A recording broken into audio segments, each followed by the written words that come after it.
우리 가정의 성취다 하나님 말씀 요한일서 4장 15절에서 19절까지 저와 여러분이 한 절씩 교독하겠습니다. 제가 먼저 읽겠습니다. 누구든지 예수를 하나님의 아들이라 시인하면 하나님이 그의 안에 거하시고 그도 하나님 안에 거하느니라. 하나님이 우리를 사랑하시는 사랑을 우리가 알고 믿었노니 하나님은 사랑이시라. 사랑 안에 거하는 자는 하나님 안에 거하고 하나님도 그의 안에 거하시느니라. 이로써 사랑이 우리에게 온전히 이루어진 것은 우리로 심판날의 담대함을 가지게 하려 함이니 주께서 그러하심과 같이 우리도 이 세상에서 그러하니라. 사랑 안에 두려움이 없고 온전한 사랑이 두려움을 내쫓나니 두려움에는 형벌이 있음이라. 두려워하는 자는 사랑 안에서 온전히 이루지 못하였느니라. 같이 읽겠습니다. 우리가 사랑함은 그가 먼저 우리를 사랑하셨음이라. 아멘. 우리 신앙 고백하겠습니다. 하나님이 세상을 이처럼 사랑하사 독생자를 주셨으니 이는 그를 믿는 자마다 멸망하지 않고 영생을 얻게 하려 하심이라. 아멘. 우리 사랑하는 옆에 있는 가족들과 우리 또 모든 동역자들에게 이렇게 인사하겠습니다. 사랑이 흘러넘쳐 사랑에게. 지금 오늘 1년에 한 번 있는 우리 가족 초청 예배 때 또 보니까 많은 새 가족, 오늘 교회 처음 오신 분도 보니까 굉장히 많습니다. 우리 그래도 청년 국별로 저희 청년회가 나눠져 있는데 국별로 좀 환영을 했으면 좋겠습니다. 우리 청년 1국 어디 있습니까? 청년 1국. 청년 1국 우리 가족분들 박수로 환영합시다. 청년 1국 가족분들. 네. 어머님들이 저를 지금 원망하는 눈빛으로 작년에 분명히 시집 보내준다 그랬는데 또 내가 가초회로 와버렸다고 지금 하시는 분. 어제도 우리 40대 중후반의 청년들이 결혼을 했습니다. 그래서 소망하시고 끝나지 않았습니다 아직. 네, 반드시 제가 또 결혼을 하도록 하겠습니다. 청년 2국 어디 있습니까? 청년 2국. 네, 청년 2국 가족들 환영하겠습니다. 박수로 환영하겠습니다. 청년 2국. 네, 네, 잘 오셨습니다. 너무나. 우리 청년 3국 어디 있어요? 청년 3국. 네, 청년 3국 가족들 박수로 환영하겠습니다. 청년 3국 가족분들. 우리 가장 막내 청년국이죠. 청년 4국 어디 있습니까? 청년 4국. 네, 4국. 그리고 또 저희가 전체가 또 환영해줘야 될 곡이 바로 우리 올레이션국인데 올레이션국은 다민족들이라 가족들이 못 와요. 그래서 오늘 찬양하고 좀 가만히 좀 있으실 수 있어요.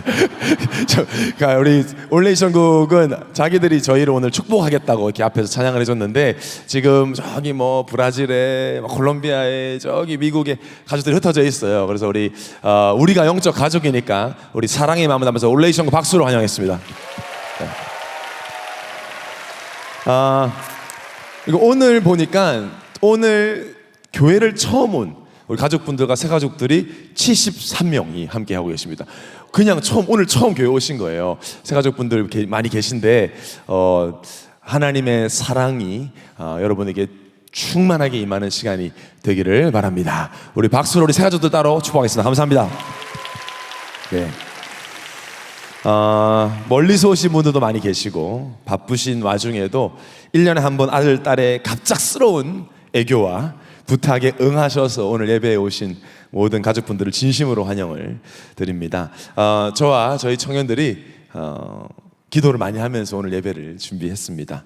하나님이 모든 가정에 이 사랑을 흘러넘치게 하시기를 간구하면서 오늘을 기다렸습니다. 오늘은 또 저희 예원의 성도님들 중에 오신 분들이 많이 계신데 오늘은 직분을 이 자리에서는 좀 내려놓으시고 누군가의 아버지 어머니로 오셨으니까 뭐 중직자의 그 무거운 직분을 내려놓으시고 보니까 우리 부목사님도 많이 오셨어요. 아까 보니까 우리 최덕근 목사님도 오늘은 최덕근 목사님이 아니라 최지민 아버지로 오셨고 보니까 뭐 우리 또 박말선 목사님도 우리 은혜 어머니로 6월 14일 전도축제에 짐을 내려놓으시고 오늘은 편안하게 예배로 기도받으면 좋겠습니다. 내 아들, 딸, 형제, 자매가 기도하면서 준비한 이 예배를 통해서 하나님이 주신 은혜를 충만히 받아가시면 좋겠습니다.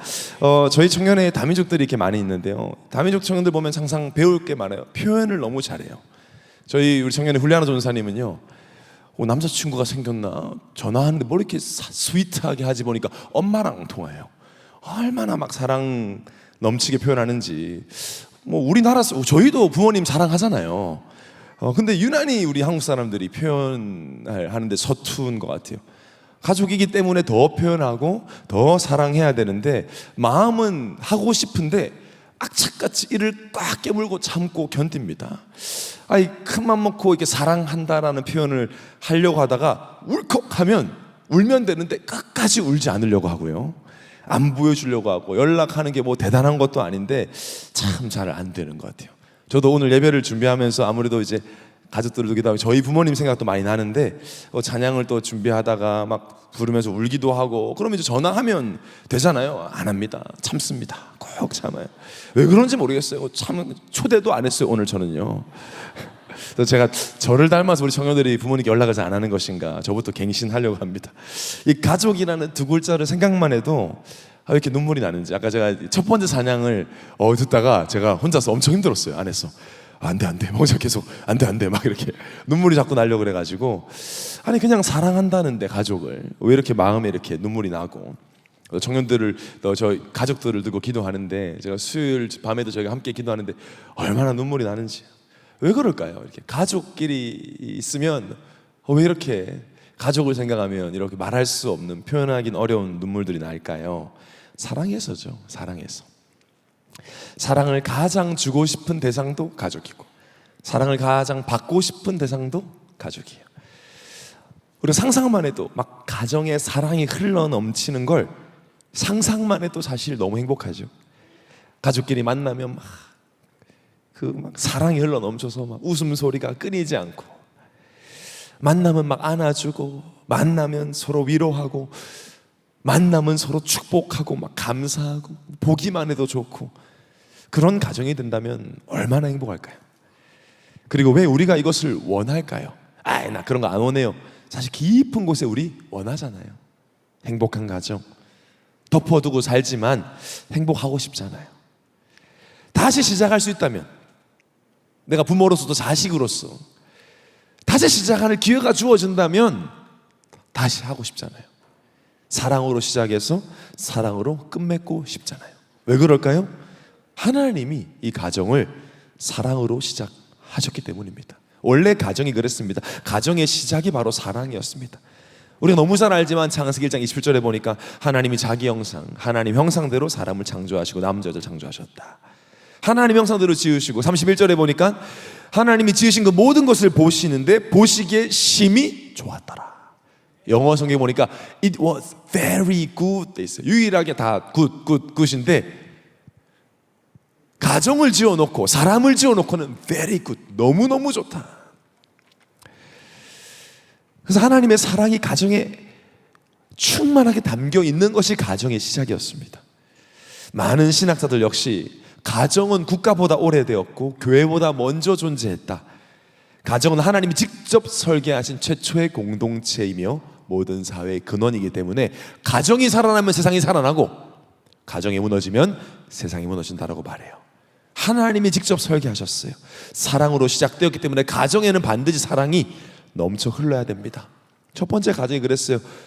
첫사람 아담이 창세기 2장 23절 25절에 보니까 아내를 보면서 뭐라 그랬어요? 내 뼈 중에 뼈요 내 살 중에 살이라. 24절에 남자가 부모를 떠나 그의 아내와 합하여 둘이 한 몸을 이루고, 벌거벗어도 25절에 보니까 부끄럽지 않을 만큼 흠이 보이지 않는 상태가 첫 번째 가정의 모습이었습니다. 뼈 중에 뼈, 살 중에 살이라는 표현은 히브리어로는 나와 완전히 하나 된 존재라는 뜻입니다. 떨어질 수 없는 존재, 뼈 중에 뼈, 살 중에 살. 지금은 너무 많이 뼈들이 떨어졌어. 살들이 막 떨어져 있어. 너무나 아픈 모습의 가정들이 너무 많이 있습니다. 작년 통계, 2025년 통계를 보니까요, 88,130 가정이 이혼을 했더라고요. 작년 1년 동안. 많죠. 근데 그 중에 가슴이 아픈 것이 가장 높은 수치를 기록한 17.7%가 결혼한 지 30년 이상 된 부부. 소위 이제 황혼 이혼이 가장 어느 연령대보다 많았다. 그래서 여기 오늘 와주신 우리 어르신들께 감사를 드립니다. 어려운 발걸음을 해주셨는데 역대 최고 수치, 아예 비교할 수치가 없을 정도로 작년이 무슨 일 있었는지 모르겠는데 작년에 압도적으로. 저는 근데 역으로 걱정이 되는 거예요. 험한 세월과 역경을 다 견디신 분들도 버티기 쉽지 않은 이 결혼 생활을 우리 청년들이 잘 살아갈 수 있을까? 우리 어른들은 정말 많은 인내와 우여곡절을 겪으시고 참으셨음에도 60, 70이 되어서 가정이 깨질 만큼 어려운데 이 결혼 생활이 우리 청년들 이런 준비가 돼 있을까? 제가 청년 담당 목사니까 그런 걱정이 돼요. 연애할 때부터 보면 막 저도 막 우리 여기 계신 부모님들만큼 저도 막 답답합니다. 마음이 연애를 저렇게 기준도 없이 말이나 못하면 몰라. 말하면 또 하나님 만나겠다 막 이렇게 말하지. 결혼도 보면 그냥 뭐 요즘 청년들 결혼은 그냥 다 하는 대로, 우리 예수 믿는 청년들도 그냥 막 사람들 하는 대로. 성경에서 말하는 가정을 이루려면 연애할 때부터 하나님 원하시는 배우자와 가정을 두고 기도하고 그림을 그리고, 특히 우리 청년 여러분들 예배 되게 중요합니다. 결혼 예배가요 너무 중요해요. 하나님 앞에 내 가정을, 우리 부부의 시작을 하나님께 거룩한 산 제물로 드린다는 의미예요. 결혼 예배 때 하나님과 증인들 앞에 선서하고 선포하는 거예요. 우리는 죽음이 우리를 갈라놓을 때까지, 검은 머리 밥불이 될 때까지 남편과 아내의 사명을 다하겠다고 결단하고 기도하고 선포해도 쉽지 않은 결혼 여정이에요. 근데 요새는 뭐 결혼을 무슨 쇼하듯이 하잖아요. 학예 발표하듯이요. 하나의 이벤트에 불과하고 추억 만들기, 결혼 예배는 추억 만들기 위함이 아니거든요. 뭐 주례자도 없고 자기들끼리 편지 읽고 그냥 노래 부르고, 심지어 요새는 뭐 가족도 초대 안 하고 친구들끼리 영적인 의미도 모르고 뭐 춤추고 노래하고, 결혼 생활은 쇼가 아닌데요. 아마 여기 계신 부모님들이 그런 할 말 많으실 거예요. 올쏘 하고 싶으실 거예요. 결혼은 쇼가 아닌데, 쇼하듯이 살 수 있는 것이 가정생활이 아닌데, 그러니까 결혼하는 것도 중요하지만 잘 사는 것이 더 중요하고 어려운데, 목사님 뭐 그냥 서로 사랑하며 살면 되지. 맞습니다. 사랑하면 됩니다. 사람의 사랑이요 위대하죠. 부부의 사랑, 부모의 사랑, 부모 자식 간의 사랑 너무 아름답습니다. 그런데 성경은 뭐라고 하느냐? 그 아름다운 사랑에 한계가 있더라. 사람의 사랑이 위대하고 너무너무 아름다운데 한계가 있더라. 그거 성경은 말해요. 저는 저희 부모님도 그렇고 여기 계신 많은 부모님들이, 특히 저희 우리나라 부모님들, 제가 뭐 해외 부모님들은 잘 모르겠습니다. 근데 정말 최선을 다해서 자녀를 사랑해 주세요. 있는 힘껏. 제가 미국에서 골프 선수 생활을 했었는데요. 아들, 딸의 캐디, 가방을 매는 캐디 해주시는 부모님은 한국 부모님밖에 없어요. 한국 아빠들은 직장을 휴가 쓰고 와서 자식 시합 있으면 무거운 가방을 메고 6시간을 걷습니다. 보면 그 어떤 미국의 부모님들 안 그래요. 알아서 해요. 굴럭하고 그냥 보내버리는데, 한국 아버지들은 그냥 가방 메고 그냥, 그게 자식에게 도움이 별로 안 된다는 걸 잘 모르세요. 막 가방 메고. 저희 아버지도 제가 이 자리에 비해서 말씀드리면 저도 힘들었습니다. 한 번씩 가방 매주시면요 서로 힘든 거예요. 저도 화도 못 내고, 아버지 계시니까 안 되면 화도 내야 되는데 화도 못 내고, 아버지도 화도 못 내고, 서로 화도 못 내고 그냥 씩씩거리면서 그냥 끝나요. 주여 주여 찾다 끝나요. 그만큼 자녀들을 위한 헌신이 대단하시죠. 아마 전 세계 부모님 마찬가지일 겁니다. 나는 못 입고 못 먹어도 내 자식은 잘 먹고 잘 입도록. 저도 제가 좀 철이 들고 나서는 내가 우리 부모님이 나를 사랑하는 것만큼 내 자식을 내가 사랑할 수 있을까라는 질문을 했고, 아주 쉽게 나는 안 된다라는 생각을 했어요. 나는 못한다. 그 정도로 평생을. 해외나 미국이나 유럽은 뭐 만 18세가 되면 다 독립을 시키는데요. 저희 나라는 뭐 지금 40이 되어도 뭐 같이 사는 청년들 많죠. 남들이 뭐 캥거루족이다 뭐다 하던 말든 그냥 뭐 같이 살고, 결혼하고 나서도 뭐 반찬 보내주시고 뭐 손주 돌봐주시고, 뭐 자식이 50, 60이 되어도 여전히 부모님 눈에는 어린 자녀니까. 근데 이렇게 많은 사랑을 받고 자란 우리 청년들이, 자녀들이 왜 이렇게 가정의 상처가 많은 것인지, 준 거는 사랑밖에 없는데 서로가 왜 이렇게 상처가 많은 것인지, 왜 이렇게 아픔 많은 것인지, 건들면 견디지 못해서 덮어두는 그런 가정들이 너무 많아요. 너무너무 사랑하는데 자녀들은 이해하지 못할 만큼의 사랑을 부모님에게서 받았는데도 그렇게 상처가 많아요. 얼마 전에도 제가 오은영 리포트라는 방송을 잠시 봤어요. 그 방송 오래 보면 안 돼요, 여러분. 오래 보면 막 병이 생겨요, 그 방송. 혈압이 확 올라가요. 좀 오은영 박사님 대단하신 것 같아요. 그 문제 있는 가정들을 만나서 그 훌륭한 분이 왜 고생을 이렇게 하시는지 막 숨이 턱턱 막혀요. 막 속상한 내용들이 많았는데 제가 본 거는 그 에피소드 제목 자체가 뭐였냐? 가족 지옥. 여러분 제목이 얼마나 슬픕니까? 가족 지옥. 근데 보면 평범한 세 식구예요. 아빠, 엄마, 아들. 아들이 잘 생겼어요. 또 근데 보니까 엄마가 뭐에 잡혀 있어요. 뭐에 꽂혀 있어요. 아이 건강해 그냥 뭐 아마 보신 분 계실 겁니다. 매일 뭐 막 비트 죽을 먹이고 양배추 죽을 먹이고 호박죽 먹이고 막 안 먹으면 난리가 나요. 자녀가 20대 중반인데 아이 대변을 체크해. 엄마가 매번 소변 체크하고 막 그렇게 사랑을 받았는데 이 아들은 또 막 아빠에 대한 상처가 막 아버지도 보니까 너무 훌륭하게 이렇게 멋있게 보여요. 보일 때는 어릴 때 아버지한테 이게 맞은 거에 대한 상처 때문에 대인기피증이 생기고 대학 자퇴를 3번을 하고 군대도 못 가고 막 나중에 마지막에는 아빠도 울고 엄마도 울고 애도 울고 와 진짜 지옥이에요. 아니 뭐 체벌 아버지한테 매 맞을 수 있거든요. 저는 개인적으로 그 사랑의 매로 좀 바르게 걷습니다. 열차가 탈선하지 않도록 여호와의 지팡이와 막대기는 잘 안 보이니까 아버지의 막대기와 지팡이가 저를 안위하셨죠. 구두 헤라라고 하잖아요. 구두 주걱 긴 거를 왜 집에 그게 있었는지 잘 모르겠는데 그 끝이요. 저 아직도 기억납니다. 그 약간 청록 색깔의 이 광야의 노뱀 같이 생긴 그런 찾아보면 사는 건데 거기서는 죽는 거였어요. 저희 집에서는 다 기억이 나요. 그게 저희 아버지는 체벌하실 때 절대로 감정적으로 막 휘두르지 않았습니다. 제가 이 말 하려고 오늘 초대를 안 했습니다. 저희 아버지는 항상 인격적으로 방으로 부르세요. 진실의 방으로 오라고 하십니다. 아무튼 앉아 계세요. 그럼 저의 잘못을 알려주세요. 피고인이잖아요. 피고인이에요. 판결문을 읽어주세요. 네가 뭐 때문에 지금 잘못을 해서 이제 처벌을 받아야 한다 얘기해 주시면. 근데 항상 이 아주 아이러니한 질문을 하셔서 그냥 때리시면 되는데 몇 대 맞을래라고 물어보셨어요. 그 순간 갈등 많이 합니다. 한 대 이러면 진짜 세게 한 대 때리실 것 같고 또 막 20대 이러면 너무 많으니까요. 저는 그래서 양심 테스트라고 생각했죠. 어릴 때도. 저는 주로 이제 항상 10대라고 얘기했어요. 그래서 이제 집행이 됩니다. 형이 집행이 되면 맞아요. 울죠. 막 처음에는 좀 덤덤하게 맞고 싶은데 아프니까 막 잘못했어요. 그래서 그래도 항상 10대는 채우셨어요. 법대로 하시니까요. 그럼 때리면 울잖아요. 그럼 세수하고 오라고 하셨어요. 세수하고 오면 이제 안아주시고 사랑한다고 얘기해 주시고 그래서 뭐 먹고 싶냐고 하시고 맛있는 거 먹으러 가서 그게 이제 저희 약간 체벌의 루틴? 약간 이런. 나중에는 한 2번, 3번 맞으니까 맞으면서 뭐 먹지는 생각 되게 많이 했어. 뭐 먹지? 빕스 가자 해야 되나 뭐 어떻게? 정말이에요. 그래서 저는 상처가 아니에요. 이게 웃으면서 얘기할 수 있고 누군가에게는 또 이게 상처예요. 어떻게 키워야 되죠?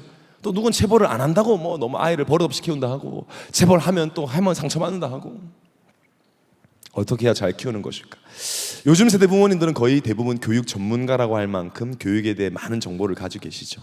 아이의 시기에 맞게 무엇을 교육하고 무엇에 집중해야 할지, 어떤 음식을 먹이고 어떤 활동을 하고 어떤 교육을 받아야 아이가 정서적으로 사회적으로 발달하는지에 대해서 요즘에는 너무 잘 알고 계세요.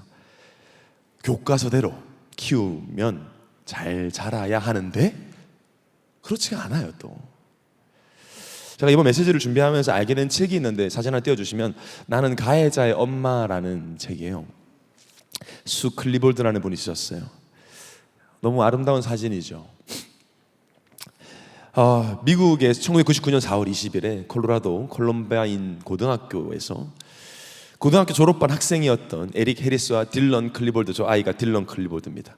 이 두 학생이 약 900발의 총알을 난사하는 미국 역대 최악의 총기 난사 사건이 일어났어요. 미국이 당시에 완전히 뒤집어졌어요. 13명이 죽고 24명이 다치고 총격범이었던 두 학생은 스스로 목숨을 끊었습니다.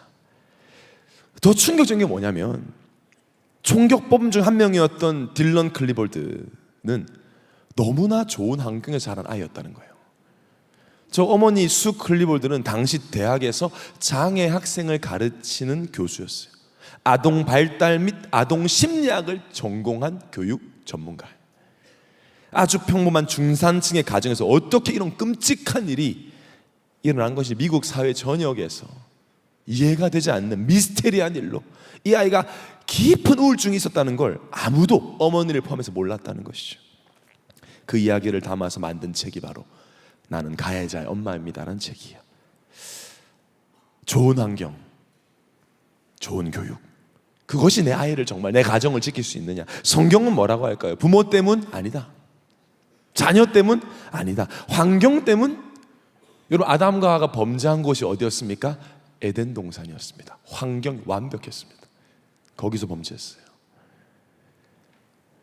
첫 번째 인간 아담과 하와의 불순종으로 인해 가정에 사람에게 죄가 들어옵니다. 모든 인간에게 죄가 들어요. 에베소 2장 3절에 본질상 진노의 자녀라고 할 만큼 완전히 저주받은 존재가 된 이유가 바로 죄 때문이에요. 이 죄 때문에 만들어진 본성은 바꿀 수가 없어요. 바꿀 수 없는 본성을 가지고 태어난다는 겁니다. 무엇 때문에요? 죄 때문에. 아담으로부터 전가된 죄 때문에 이 본성이 바뀌지가 않아요. 우리가 좋은 부모, 좋은 자녀로 가족 구성원으로서 최선을 다해야 하지만 그 최선이 부족해서 가정들이 어려운 것이 아니다는 겁니다. 우리 부모님들 절대 양심의 가책을 가지지 마십시오. 그게 때문이 아니라는 거예요. 저는 어릴 때부터 운동을 했었기 때문에요. 운동을 해보면요, 천재들이 있어요. 그래서 여러분이 TV로 보시는 운동선수들은요, 천재들이 노력한 분들이에요. 일반적인 운동을 조금 잘한다고 그렇게 자신의 커리어가 될 만큼의 실력이 있는 사람은 아주 드뭅니다. 저는 타고난 재능을 가진 친구가 너무 부러웠어요. 미국 가보니까 막 우리 특히 막 그런 미국 흑인 친구들 보면 유연하고 힘이 좋아요. DNA가 달라요, 그냥. 달리기를 해도 다르고요. 뭐 제가 다니는 고등학교에 저희 학교에서 가장 달리기가 빠르고 점프를 높게 하고 유연한, 그리고 생긴 것도 잘생겼던 흑인 친구가 있어요. 이름을 아직도 기억해요. 저스틴 해리스라는 친구예요. 제가 근데 아무리 노력해도 해리스가 안 돼요. 저는 정씨예요. 저는 본질이 한국 사람 정씨예요. 제가 해리스로 개명을 해서 제 이름을 저스틴 해리스로 바꿔도 본질은 안 바뀌어요. 우리가 죄인으로 태어나면 나도 모르게 내가 원하든 원치 않든 죄를 사랑하게 되고요, 죄를 계속 원하는 본성을 가지고 살아갑니다. 그리고 죄인은 이 원수 마귀의 지배를 받고 다스림을 받아요. 죄인의 특징은 죄인은 진리보다 거짓을 더 좋아합니다. 지극히 나 중심이고 나만 아니면 됩니다. 그래서 마귀는 속입니다. 가정 안에서도 서로 원망하고 서로 불신하도록. 그래서 살 중에 살, 뼈 중에 뼈라고 표현했던 아담인 죄를 짓자마자 아내를 보면서 당신이 만든 저 여자 때문이라고 말했어요. 배운 적이 없는데 바로 아내를 원망했어요. 그래서 죄인이 된 인간은요, 완전히 타락했습니다. 전적 타락. 이 말은 쓸모 있는 구석이 한 군데도 없다는 뜻이에요. 전적 타락. 여러분, 집도 어느 정도 망가지면 리모델링 가능한데 다 망가지면 그냥 다 뜯어야 돼요. 차도 어느 정도 고장나면 고치는데 엔진부터 싹 다 망가지면 폐차해야 돼요. 하나님 떠난 인간은 그런 상태라는 거예요. 그래서 어떻게 되냐, 인간은 다시 태어나야 된다, 거듭나야 된다라고 말합니다. 왜? 쓸 수 있는 곳이 없어요. 저는 부모님을요 적절하게 반반 닮았어요. 저희 부모님 아시는 분들 계실 텐데, 근데 나이가 들면서 좀 아버지를 조금 더 많이 닮아가는 것 같아요. 아들이라서 그런지. 뭐 특정하게 어디가 딱 닮았다기보다 저는 약간 뭐 뒤통수가 닮았대요. 아버지의 뒤통수를 닮았다. 그래서 제가 아버지 뒷모습 사진, 제 뒷모습 사진을 보고 제가 한번 못 알아본 적이 있어요. 비슷해요. 그리고 기도할 때 허리 구부정한 각도가 닮았다, 뭐 이런 것도 듣고. 그 저희 어머니는 너는 너희 아버지랑 옷을 아무렇게나 벗어두는 그 느낌이 비슷하대요. 그게 무슨 말인지 잘 모르겠습니다. 근데 제가 아버지 옷장을 열고 제 옷장인가 라는 생각한 적이 있어요. 이걸요 부분 바꿀 수가 없어요. 뒤통수 닮은 걸 어떻게 안 닮게 제가 바꿀 수 있겠어요? 다시 태어나야 돼요. 다른 곳에서. 우리의 영혼 부분 바꿀 수가 없어요. 죄로 이미 완전히 물들어 있어요. 그래서 요한복음 3장 3절에 예수님이 말씀하신 거예요. 구원받고 싶다면 진실로 내게 이르노니 사람이 거듭나지 않으면 하나님 나라를 볼 수 없느니라. 다시 태어나라는 거예요. 근데 우리가 어떻게 다시 태어날 수 있습니까? 당대 최고 지식인이었던 니고데모도 이해를 못해가지고 어머니 뱃속으로 들어가란 말입니까? 라는 유치한 질문을 했습니다. 그래서 오늘 답을 줍니다. 15절에 누구든지 예수를 하나님의 아들이라 시인하면 하나님이 그의 안에 거하시고 그도 하나님 안에 거하느니라. 다시 태어날 수 있는 방법이 생겼어요. 누구든지 예수님의 하나님의 아들 그리스도라고 고백하면 거듭난다는 거예요. 뭐 그렇게 쉽냐? 이건 쉽고 어렵고의 문제가 아닙니다. 전적인 하나님의 은혜입니다. 은혜로 믿어지고 믿음으로 구원받는 이 길을 하나님이 열어주셨어요. 왜 이런 구원의 길을 여셨는가? 우리는 잘한 것이 없는데, 죄인으로 태어나 죄를 짓고 그냥 죄를 향해 달려갔을 뿐인데 왜 우리를 이렇게 구원의 길로 인도하시는 것인가? 라는 질문에 답은 간단합니다. 하나님은 사랑이십니다. 우리 16절을 합독해 보겠습니다. 시작. 하나님이 우리를 사랑하시는 사랑을 우리가 알고 믿었노니 하나님은 사랑이시라. 사랑 안에 거하는 자는 하나님 안에 거하고 하나님도 그의 안에 거하시느니라. 하나님은 사랑이시다. 그걸로 끝이에요. 설명하자면 하나님 사랑이시다. 전 제가 청년을 8년째 하고 있다 보니까요, 우리 청년들이 결혼해서 아이 낳고 키우는 걸 다 보고 있습니다. 청년회 때 정말 철없이 자기밖에 모르고 살던 친구들이 결혼해서 아이를 낳아서 아빠 엄마가 되니까 달라져요. 아이를 위해서 헌신도 할 줄 알고. 참 위대하구나, 이 부모라는 이름은. 잠이 그렇게 많던 친구가 잠 못 자면서 아이를 양육하는데 그래도 막 기뻐해요. 또 그러면서 때로는 이 양육의 과정이 너무 힘드니까 힘들어하기도 합니다. 왜 아이들이 막 너무 말을 안 듣기도 하고 이제. 그래서 막 저희 부모님 했던 말을 똑같이 어떻게 내 몸에서 이런 게 나왔냐, 네 아버지를 닮았다, 항상 이런 얘기를 이제 하죠. 그렇습니다. 내 몸에서 나온 내 자식도 키우기가 쉽지 않은데, 근데 해외에도 주로 많은데, 우리나라도 요새 많은데 입양하시는 분들이 있어요. 내가 낳은 자식이 아닌데 입양하시는 분들 계세요. 참 대단하시죠. 자기 자녀가 심지어 있는데도 그런 시설에 있는 친구들을 입양하는 그런 문화가 이제 특히 미국이나 캐나다 이쪽은 굉장히 잘 되어 있어요. 이게 복음 문화라고 생각이 되는데요. 제가 러셀 무어라는 목사님이 쓰신 입양의 마음이라는 책을 읽었는데요. 아마 지문을 하더라고요. 그 책에서. 아마 제가 그 지문을 오늘 계신 모든 가족분들에게 한번 드려보겠습니다. 내 아이의 이야기라고 한번 생각하시고 들어보시고 답을 한번 해보시면 좋겠어요.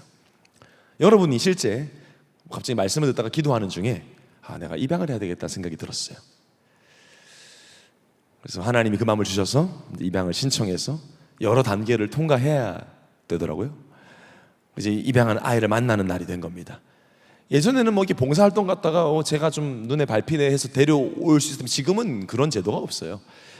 내 아이를 내가 선택할 수 없듯이 성별이든 뭐든 입양기관에서 배정해 주는 대로 이제 아이를 입양하게 되거든요.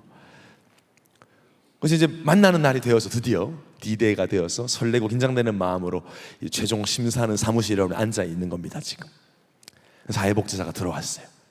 저 서류를 가지고 들어왔어요. 근데 서류를 보더니 갑자기 이런 표정을 져요. 막 이래요. 아이고 막 이래요. 그럼 여러분 궁금하잖아요. 왜 무슨 잘못됐습니까? 아니에요. 그러니까, 말해주세요 하니까 말하면 안 되는데 하면서 말하는 거예요. 사실 이 아이 할아버지가 살인죄로 감옥 들어가서 스스로 목숨을 끊었고, 이 아이 아버지도 마약죄로 감옥에 있다가 또 스스로 목숨을 끊었다. 그래서 이 아이도 시설에 좀 이상한 행동을 좀 하고 막 고양이 새끼 가죽을 막 벗기려고 한다든지 막 불을 태우려고 한다든지 뭐 성적인 이상한 행위를 하고 막 그런 문제가 있어서 최근에 상담받았습니다. 뭔지 말 안 해주고 막 그런 아이입니다. 자, 이때 질문하시는 거예요. 러셀 모 목사님이. 이것을 알게 된 당신은 이 아이를 입양하겠습니까? 여러분 어떻게 하시겠어요? 만약 어쩔 수 없이 입양했다면 당신의 자녀와 함께 놀고 있는 그 아이를 어떤 눈으로 주시할 것 같습니까? 부엌의 식칼을 바라보는 그 아이를 어떤 마음으로 볼 것이며, 불을 끄고 영화를 보는 그 아이와 당신의 친딸과 함께 같은 방에 둘 수 있겠습니까? 라는 질문이었어요. 제가 그 책을 이렇게 읽다가 좀 저도 생각이 막 복잡해지는데, 조금 띄워진 다음 문장에서 뭐라고 하냐, 그 아이가 바로 저와 여러분입니다 라는 말이었어요. 제가 책을 덮었어요. 한참을 생각했어요. 그러네, 본질상 진노의 자녀, 마귀 자식, 마음과 생각 속에는 죄밖에 없는 미움, 시기, 음란, 쾌락, 분노, 상처, 이기심이 가득한 이런 나인 줄 아시면서 원해서 먼저 사랑하신 하나님이시구나. 그래서 오늘 19절이에요. 우리가 사랑함은 그가 먼저 우리를 사랑하셨습니다. 자, 그 눈으로 보니까 성경 전체가 위대한 입양 이야기예요.